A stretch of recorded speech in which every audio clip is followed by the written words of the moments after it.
नमस्कार, बहुत स्वागत है आपका। आप देख रहे हैं IND ऑन द ग्राउंड, मेरे यानी प्रशिता शर्मा के साथ। और आज हम बात करने वाले हैं रीवा विधानसभा सीट की। रीवा विधानसभा सीट के समीकरण समझने की कोशिश करेंगे। मध्य प्रदेश की चर्चित विधानसभा सीटों में से एक है रीवा, जिस पर सभी की नजर टिकी रहती है। वो इसलिए भी क्योंकि विंध्य एक पूरा राज्य कहलाता था और रीवा उसकी राजधानी हुआ करती थी, जिसके बाद 1956 में विंध्य का मध्य प्रदेश में विलय हो गया और रीवा हाई प्रोफाइल सीट बन गई, जिस पर सभी राजनीतिक दलों का फोकस ज्यादा देखने को मिलता है। हालांकि वर्तमान समय में विंध्य क्षेत्र को फिर से अलग राज्य बनाने की मांग उठती आई है, जो राजनीति का मुद्दा भी बना है। रीवा में 8 विधानसभाएं हैं और सभी सीटों पर वर्तमान स्थिति में बीजेपी का कब्जा है। और रीवा विधानसभा क्षेत्र की बात की जाए तो यहाँ 20 सालों से बीजेपी के कद्दावर नेता राजेंद्र शुक्ला का गद्दी पर काबिज है। ये देखा गया है कि हर बार के चुनावों में राजेंद्र शुक्ला विकास के मुद्दों पर चुनाव लड़ते आए हैं। इस सीट पर 20 सालों से बीजेपी का कब्जा है। कांग्रेस का सूखा खत्म होगा या हार मिलेगी, चुनावी साल में यह सीट मध्य प्रदेश की चर्चित सीटों में से एक है।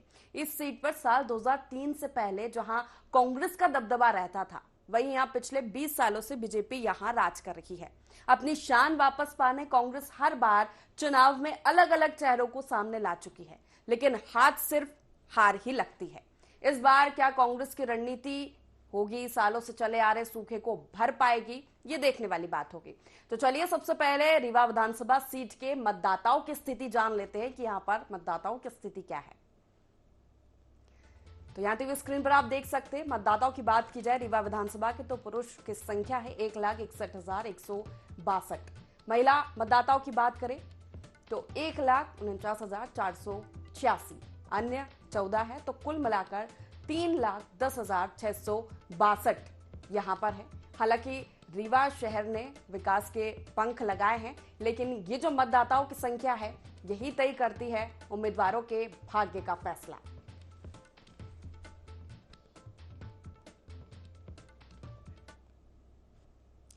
रीवा शहर ने विकास के पंख लगाकर उड़ान भरी है और समय के साथ साथ शहर का क्षेत्र भी बढ़ रहा है। और इसके साथ ही रीवा ने कई विकास के पन्ने पढ़े हैं, जिसमें से रीवा एयरपोर्ट को भी बड़ी सौगात मानी जाती है। राजनीतिक समीकरण देखें आके, तो चलिए अब आपको यहाँ की स्थिति से रूबरू कराते हैं कि पिछले चुनावों में यहाँ के राजनीतिक समीकरण क्या रहे। तो रीवा विधानसभा क्षेत्र में 2003 से पहले कांग्रेस का कब्जा था। 2003 के पहले यहाँ रीवा महाराजा पुष्पराज सिंह विधायक थे। फिर जब उमा भारती के नेतृत्व में बीजेपी की सरकार बनी तो यहाँ रीवा विधानसभा में राजेंद्र शुक्ला को रीवा की जनता ने गद्दी पर बैठाया और 20 सालों से ये बीजेपी की झोली में डाली जा रही है। ये माना जाता है कि रीवा में विधायक का फैसला यहाँ का व्यापारी वर्ग करता है, लेकिन 2003 में उमा भारती की लहर में मध्य प्रदेश का पूरा चुनाव बीजेपी के पक्ष में गया, साथ ही साथ रीवा विधानसभा भी। इसी के साथ 20 सालों से ये सीट बीजेपी का गढ़ मानी जाती है। अब आंकड़ों में देखा जाए तो टीवी स्क्रीन पर आप देख रहे हैं 2003 से राजेंद्र शुक्ला यहां जीते। बसपा के लेखन सिंह पटेल को 56,214 वोटों से बड़े अंतर से हराया। 2008 के चुनावों की बात की जाए तो राजेंद्र शुक्ला ने बीएसपी के मुजीब खान को 26,110 वोटों के अंतर से पराजित किया। 2013 चुनाव में फिर राजेंद्र शुक्ला जीते। बसपा के कृष्ण कुमार गुप्ता को 37,546 वोटों से हराया। 2018 चुनाव में राजेंद्र शुक्ला फिर बीजेपी से सामने आए, फिर उन्होंने जीत का परचम लहराया और कांग्रेस के अभय मिश्रा दूसरे स्थान पर रहे। वोटों का फासला 18,089 का रहा। 2018 के चुनाव में लगा था कि कांग्रेस दमखम के साथ मैदान में उतरकर जीत हासिल कर सकती है, क्योंकि इस बार कांग्रेस ने पैराशूट लैंडिंग पर भरोसा जताया था। बीजेपी ने कांग्रेस में आए अभय मिश्रा को टिकट दिया था, लेकिन अभय मिश्रा का कोई जादू नहीं चल सका। 2018 में बीजेपी का वोट प्रतिशत 51 रहा था। अब बात रीवा के जातिगत समीकरणों की करते हैं। जातिगत समीकरण की क्या स्थिति है रीवा में, वो आपको बताते हैं। तो यहां पर 59% सामान्य मतदाता है, जिसमें 38% ब्राह्मण है। रीवा विधानसभा सीट की बात की जाए तो ये ब्राह्मण बाहुल्य सीट मानी जाती है, मतलब ब्राह्मण और सवर्ण मतदाताओं का कब्जा इस सीट पर रहता है। उसमें से 10% राजपूत है, 10% अन्य है, तो 18% ओबीसी वर्ग भी यहाँ पर है, 11% अजा और 6% अजजा है। ये तय करते हैं नेता का भाग्य।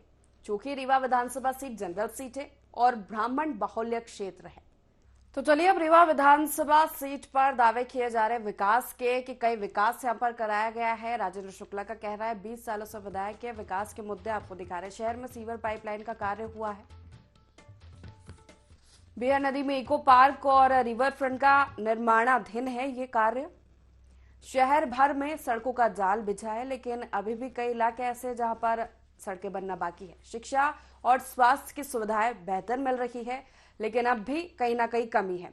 रेलवे ओवरब्रिज के अलावा 2 अन्य ओवरब्रिज यहां पर बनाए गए हैं।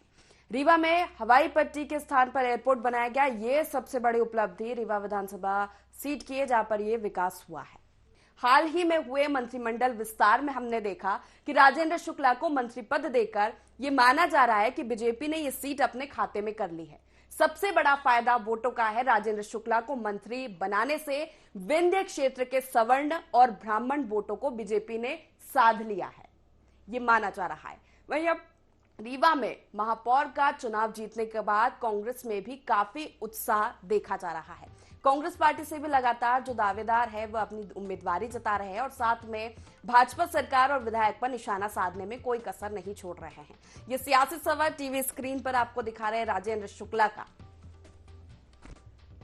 उमा भारती, बाबूलाल गौड़, शिवराज की कैबिनेट में लगातार मंत्री रहे हैं। 2020 में सत्ता परिवर्तन के बाद सरकार बनी, इनको मंत्री नहीं बनाया गया। इसके बाद विंध्य में रेगांव विधानसभा का उपचुनाव हुआ, वो हार गए। विंध्य के 2 नगर निगम सिंगरौली रीवा भाजपा के हाथ से चले गए।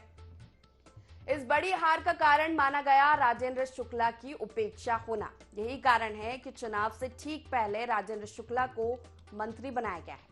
राजेंद्र शुक्ला 1998 में कांग्रेस छोड़कर भाजपा में आए थे। चुनाव लड़ा, 1998 का बहुत कम अंतर से पुष्पराज सिंह को हराया। फिर 2003, 2008, 2013 और 2018 लगातार ये 5 चुनाव उन्होंने भाजपा की झोली में डाले।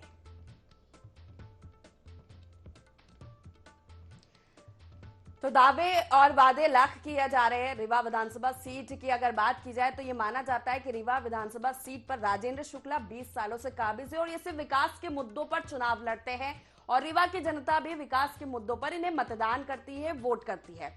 तो चलिए राजेंद्र शुक्ला का क्या कुछ कहना है इस बार, उन्हीं से जान लेते हैं।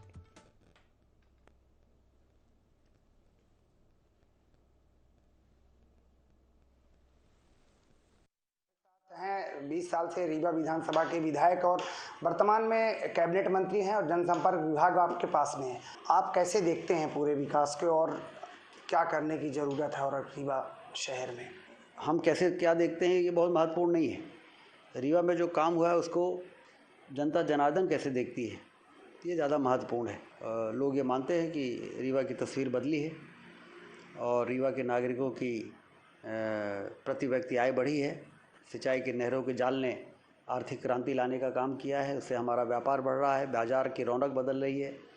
पहले सिंचाई की नहरें नहीं थी और तमाम तरह की कमियां थी अधोसंरचना की, उससे हमारा क्षेत्र बुझा बुझा दिखता था, पिछड़ा दिखता था। लेकिन आज मुस्कुराता हुआ रीवा दिखाई देता है और तेज़ी से और बड़ी अपेक्षाओं को लेके, सपनों को लेके आगे बढ़ रहा है। तो हमारा भविष्य बहुत सुनहरा है और ये जनता के द्वारा दिए गए समर्थन के कारण हो पाया है। इसका श्रेय वास्तव में रीवा की जनता को जाता है कि चुनावों में जीत हार कोई खेल नहीं है, बल्कि बच्चों के भविष्य को बनाने का मामला है, बच्चों के भविष्य को संवारने का सवाल है। ये बात अब रीवा की जनता के दिल और दिमाग में बैठ गई है।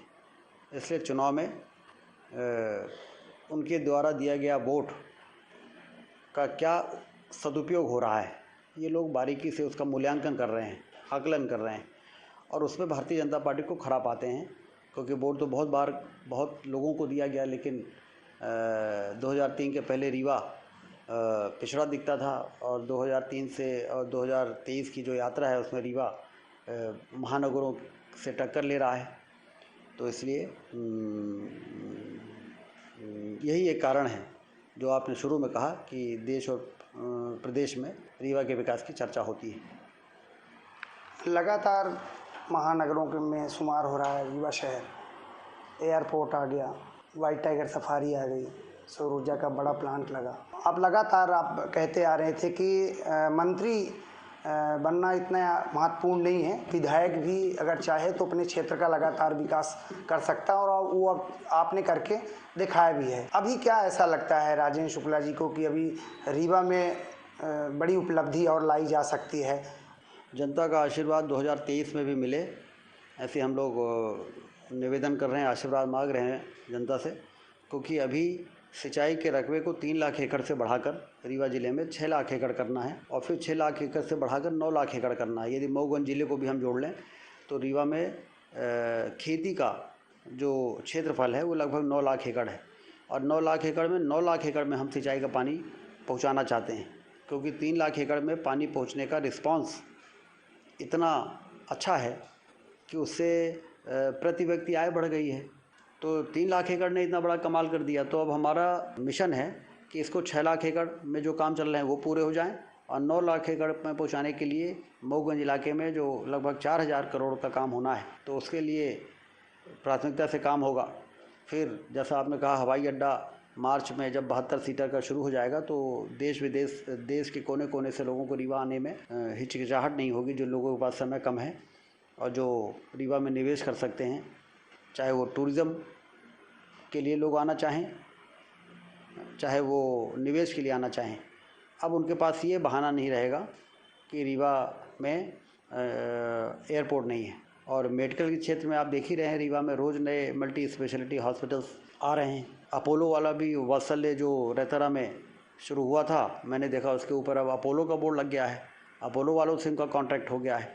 तो ये सारे लोग आ रहे हैं तो हमारे यहाँ की मेडिकल फैसिलिटीज़ बढ़ेगी।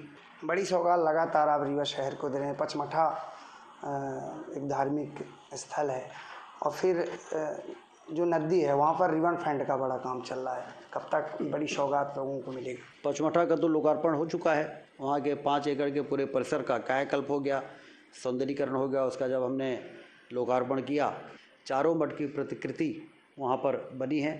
अब कोई पचमढ़ा घूमता है तो उसको शारदा मठ का भी महात्म्य जो स्थापना है समझ में आ जाती है, गोवर्धन मठ का भी मालूम पड़ जाता है, श्रृंगेरी मठ का भी मालूम पड़ जाता है, सब एक ही। और उसके बाद फिर जब वो 5वें शंकर जी के मंदिर में जाते हैं तो समझ जाते हैं कि आदि शंकराचार्य जी ने 4 मठ बनाए और फिर 5वां आके रीवा में शंकर जी के मंदिर की स्थापना की। इधर इको पार्क के बारे में आपने बताया ही कि उसका बहुत भव्य उद्घाटन हुआ।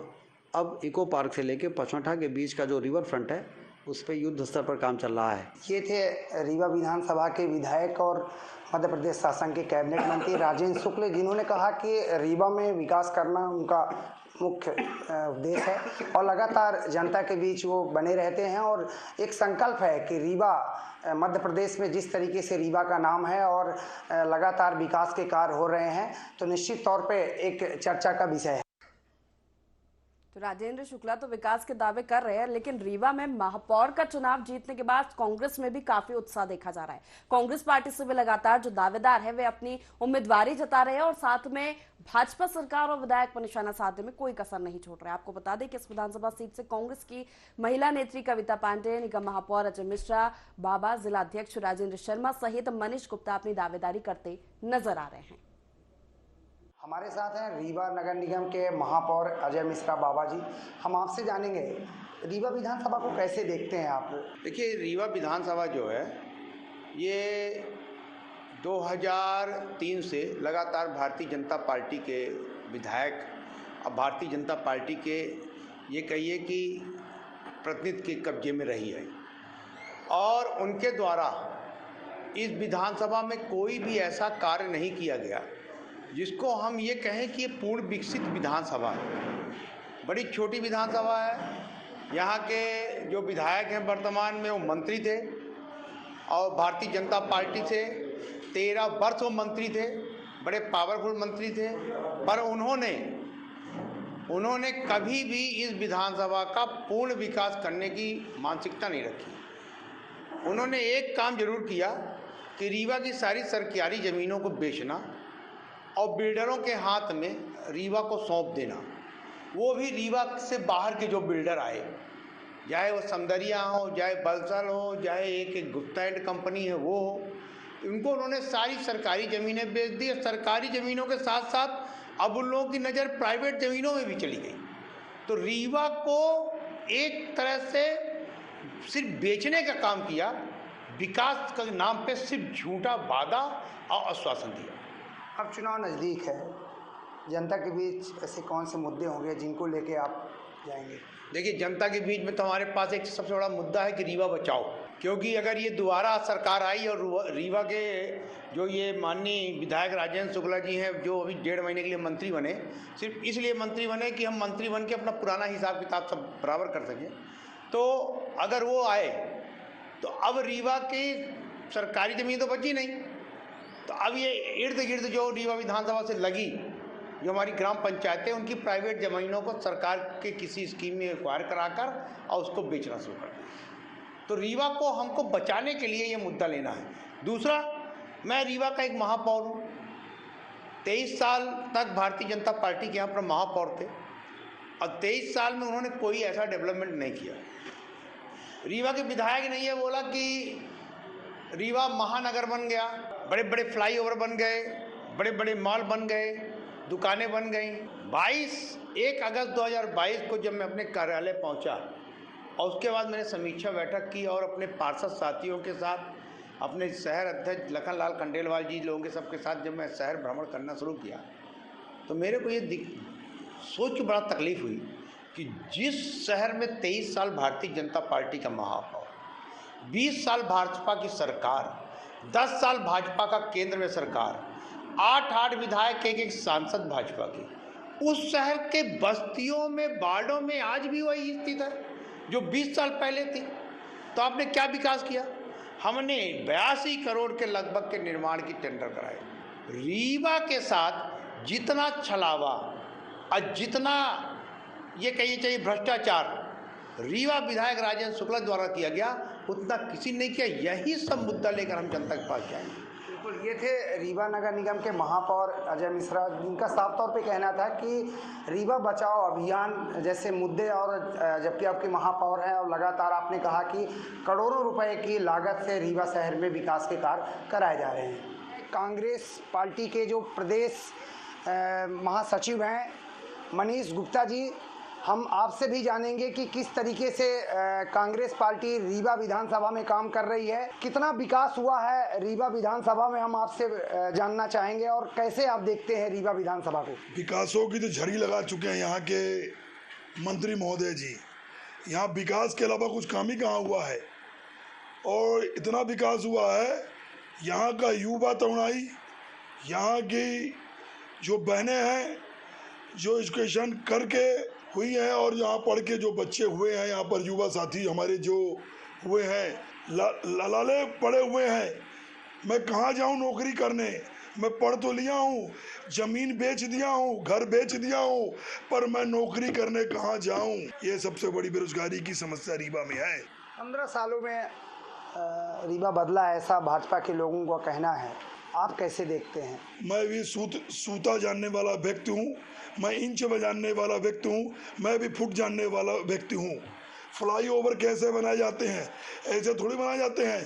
पहले 100 मीटर बना दिया जाए, फिर 150 मीटर बना दिया जाए, फिर उसके बाद जनता को परेशान किया जाए, दुकानदारों को परेशान किया जाए। फ्लाईओवर अगर देखना है तो हमारे साथ करनाल चलें। इस छोर से उस छोर का बनाया जाता है, उसी को फ्लाईओवर कहा जाता है। इसको फ्लाईओवर नहीं कहते हैं जो शहर रीवा से निकाले और रीवा शहर में ही पटक दे फ्लाईओवर को। यह नहीं कि 3 6 महीना में बदलें और ओकर टेंडर बढ़ावे, ओकर 50-50 के कार्यक्रम बनावे। ये सब चीज जनता को बेवकूफ बनाने के अलावा कोई काम नहीं है। कांग्रेस पार्टी की महिला प्रदेश उपाध्यक्ष कविता पांडे जी हैं, जो लगातार इस पूरे क्षेत्र में सक्रिय रहती हैं। रीवा विधानसभा में विकास, ये तो आज के दिन का सबसे बड़ा मजाक है।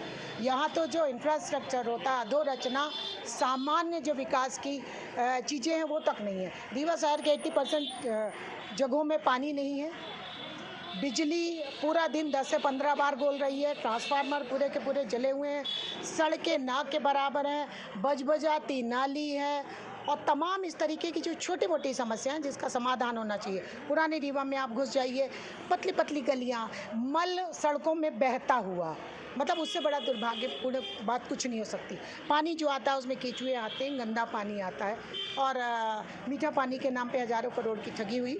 और स्वयंभू विकास पुरुष, अपने आप को मैं कह दूं कि मैं इंटरनेशनल विकास पुरुष हूँ। तो इस तरीके के लोगों रीवा की जनता को ठगा गया है और आने वाले समय में रीवा जिले की जो जनता है, रीवा विधानसभा की जनता, वो ईंट का जवाब पत्थर से देगी और विकास को बताएगी कि विकास होता क्या है। विकास के मायने होते हो कि आम जनता में सुख, समृद्धि, वैभव हो और प्रसन्नता हो। आज यहाँ पर बेरोजगारी चरम पर है, महिला अपराध बढ़े हुए हैं, अपहरण प्रतिदिन हो रहे हैं और हमारे जो युवा हैं वो मेडिकल नशा करके सड़कों में घूम रहे हैं, चैन स्नैचिंग हो रही है, एक्सीडेंट हो रहे हैं और किसी प्रकार का कोई डेवलपमेंट नाम की कोई चीज़ नहीं हुई। एक भी नया कॉलेज नहीं खुला, स्कूल नहीं खुला और बेरोजगारों के लिए रोजगार का किसी प्रकार का कोई प्रबंध इस विधानसभा में बिल्कुल नहीं किया गया। इसलिए आम जनता बिल्कुल चुनाव के लिए तैयार बैठी है। रीवा विधानसभा में आप सक्रिय रहती हैं, चर्चा भी है कि आप विधानसभा से दावेदारी है आपकी, तो अगर पार्टी आपको उम्मीदवार बनाती है तो किस तरीके से आप जनता के बीच जाएंगे, किन मुद्दों को लेकर जाएंगे आप? मैं कांग्रेस पार्टी की बहुत छोटी सी कार्यकर्ता हूँ। यदि पार्टी का आदेश मिलता है तो निस्संदेह मैं चुनाव लड़ने के लिए तैयार हूँ और जनता के जो सुख दुख में तो मैं देखिए 365 दिन खड़ी मिलती हूँ। आप सबको भी जब भी कभी ज़रूरत पड़ी है, शहर में बाढ़ आई है तो मैंने जेसीबी लगवा के और लोगों के घरों से पानी निकालने के काम, अभी भी मैं लोगों के लिए ये जो सिलेंडर के नाम पर भारतीय जनता पार्टी ठगी कर रही है, मैं आई हूँ एक एजेंसी कि इन महिलाओं को मैं सिलेंडर दिला पाऊँ। तो मैं छोटी मोटी समस्याओं का समाधान करती हूँ। मेरा सबसे पहला काम होगा कि जो हमारे बेरोजगार साथी हैं उनको रोजगार उपलब्ध कराया जाए। महिलाओं के ऊपर जो अपराध बढ़े हैं वो किस तरीके से कम किए जाएं, इस पर प्लानिंग होगी। चैन स्नैचिंग घटनाएं जैसे बिल्कुल ना हो। आवारा जो गौवंश है, आवारा घूम रहा है, वो सड़कों में मरा पड़ा है, उसकी कोई देखने सुनने वाला नहीं, उसको किस तरीके से विधिवत विस्थापित किया जाए, ये भी हमारी चिंताओं में होगा। और इसी तरह रीवा विधानसभा के आसपास के जो हमारे गाँव हैं उन पर आवारा पशुओं के कारण लोगों ने एरा प्रथा के कारण खेती बंद कर दी है। तो हमारे जो किसान बुरी स्थिति में है, मजबूरी में, परेशानी में है, वो किसान वापस किसानी की तरफ बढ़ सके, ऐसा भी हमारा प्रयास हो। तो दोनों ही राजनीतिक दलों के अपने दावे और वादे हैं, लेकिन रीवा विधानसभा की जो जनता जनार्दन है वे रीवा में किए गए कार्यों को लेकर और विधायक के प्रति क्या राय रखती है, ये हम आपको ऑन द ग्राउंड रिपोर्टिंग में जाकर दिखा रहे हैं। हम जानेंगे यहाँ के मतदाता से कितना विकास हुआ है रीवा विधानसभा में। विकास का चरम हुआ, रीवा से रीवा हो गया। माननीय श्री शुक्ला जी जो विधायक हैं, वर्तमान में वो मंत्री भी हैं, उन्होंने चहुमुखी विकास किया। चाहे इसका कॉरिडोर देखिए, उसका चाहे फ्लाईओवर देखिए, चाहे पूरे सड़क देखिए, रोड, बिजली, पानी, सबका संपूर्ण विकास हुआ। ये जो बिहार रिवर फ्रंट है ये भी बन रहा है, लगभग पूर्णता की ओर है।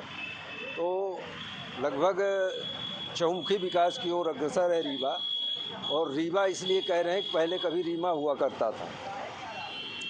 और रीवा को रीवा बनाने में राजेंद्र शुक्ला का भूतपूर्व सहयोग है और वो विंध्य क्षेत्र के एक अनुभवी और प्रतिष्ठित नेता हैं और उनके नेतृत्व में जितना भी रीवा में विकास हुआ है, रीवा के आसपास विकास हुआ है, लगभग उसमें उनका योगदान अभूतपूर्व। कितना विकास हुआ है रीवा विधानसभा? निश्चित रूप से मंत्री जी ने रीवा विधानसभा का क्या पूरे रीवा और आसपास की विधानसभाओं का भी अपनी क्षमता अनुसार भरपूर विकास किया है। लेकिन अभी भी रोड का विकास तो हो गया, लेकिन मोहल्ले के अंदर की रोडों की स्थिति बड़ी दयनीय हो गई है। जब से पाइपलाइन का काम हुआ, सीवर का काम हुआ है, तो सारी रोडें खोद दी गई हैं, लेकिन उनमें बहुत मरम्मत नहीं हो पाई है। तो उसको भी थोड़ा दुरुस्त कराने में ध्यान दे तो बहुत ही अच्छा होगा। निश्चित तौर पर उन्होंने बहुत ही काम किया है रीवा के लिए और उन्हीं की वजह से रीवा आज महानगरों की श्रेणी में खड़ा है। रीवा में विकास तो बहुत हुआ, जैसे देखिए गुड़ में 16 प्लांट डला हुआ है, 3 फ्लाईओवर मिले हैं और एयरपोर्ट का विकास हुआ है, इको पार्क बना है। ये सब विकास ही तो हैं। विकास अपने हिसाब से ही चलेगा, उनकी जो इच्छा होगी वो करेंगे। आप कैसे देखते हैं? बहुत अच्छा विकास हुआ, काम भी अच्छा कर रहे हैं माननीय KP त्रिपाठी जी ने। हमारे यहाँ ट्रांसफार्मर जल जाते हैं, 2 दिन के अंदर नए ट्रांसफार्मर लग जाते हैं। लाडली बहना हो गया, नल जल योजना हो गया, जो भी सारी मतलब वो हैं योजना बढ़िया मिल रही हैं सबको। अभी हमारे यहाँ फॉर्म भर रहे हैं सिमरिया विधानसभा में माननीय KP त्रिपाठी। लगातार विकास हो रहे हैं, आसपास के जो विधानसभा है वहाँ भी हो रहे हैं, आपसे भी जानेंगे। कितना बदला रीवा? रीवा बहुत कुछ बदल चुका है। मंत्री जी की ये बहुत बड़ी देन है, शुक्ला जी की, जो अपने क्षेत्र के विकास के लिए बहुत अच्छी मेहनत किए हैं। अभी बहुत कुछ बाकी भी है, पूर्ण रूपेण तो विकास नहीं हुआ है, लेकिन मोटे तौर पे बहुत कुछ हुआ है।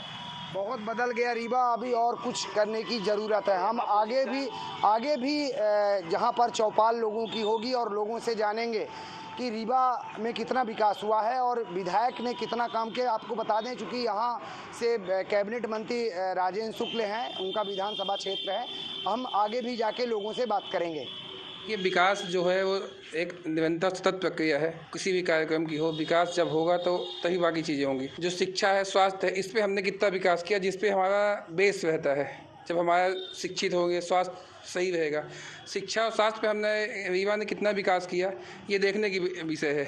और जितना भी विकास हुआ है और जितना विकास होना चाहिए, इन सब का एक मापदंड बनाना चाहिए। सबसे पहले तो जितने भी मतदाता लोग हैं, इन सबको वोट डालने से पहले खुद में ऑब्जर्वेशन करना चाहिए कि शिक्षा का स्तर कहाँ पे है, स्वास्थ्य का स्तर कहाँ पे है। उस चीज़ को लेके ही अगली सरकार बनाई जाए, मेरा ये मानना है। कह रहे हैं कि शहर बदल रहा है, रीवा बदल रहा है, कैसे देखते हैं? शहर, इसमें तो कोई बात छुपी नहीं है कि शहर बदल रहा है। बेशक शहर बदल रहा है, डेवलपमेंट हो रहा है यहाँ पे, और एक स्मार्ट सिटी की ओर इनका प्रावधान आगे बढ़ रहा है। अच्छी चीज़ें हैं और ऐसा होते भी रहना चाहिए, पर शहर को एक अलग रूप देने की ज़रूरत है। यहाँ पे समझना है लोगों को कि शहर को क्या ज़रूरत है, यहाँ पे लोगों की क्या नीड है। रोज़गार, शिक्षा और स्वास्थ्य, इन सारी चीज़ों को ध्यान में लेके ही अगर कदम को आगे बढ़ाया जाए तो मुझे लगता है कि बेहतर से बेहतर हो पाएगा। शहर तो बढ़ रहा है मगर रोज़गार की बहुत कमी है अपने यहाँ। रोज़गार के लिए कम से कम उद्योग वगैरह चाहिए, जो नहीं है। इंडस्ट्रियल एरिया अपना यहाँ कोई नहीं है, ना कोई फैक्ट्री लग रही ढंग से, मतलब जिसमें किसी को मतलब नया और अच्छे से अच्छी मतलब अपॉर्चुनिटी मिल सके। जो बड़े शहरों में हो रहा है वो अपने यहाँ नहीं है। तो रीवा विधानसभा सीट के बारे में आज हम चर्चा कर रहे थे। वहां के समीकरण समझने की कोशिश की। दोनों ही राजनीतिक दल अपने दावे कर रहे हैं। 20 सालों से इस सीट पर बीजेपी का कब्जा है, तो वहीं कांग्रेस भी हार नहीं मानने वाली है। लेकिन देखना होगा कि 2023 में कांग्रेस से कौन सा चेहरा सामने आता है जो बीजेपी को टक्कर दे पाए। कांग्रेस अपना सूखा खत्म कर पाएगी या हार उसका सामना उसको करना पड़ेगा, ये देखने वाली बात होगी। तो फिलहाल के लिए इस कार्यक्रम में इतना ही। आप बने रहिए IND 24 के साथ। नमस्कार।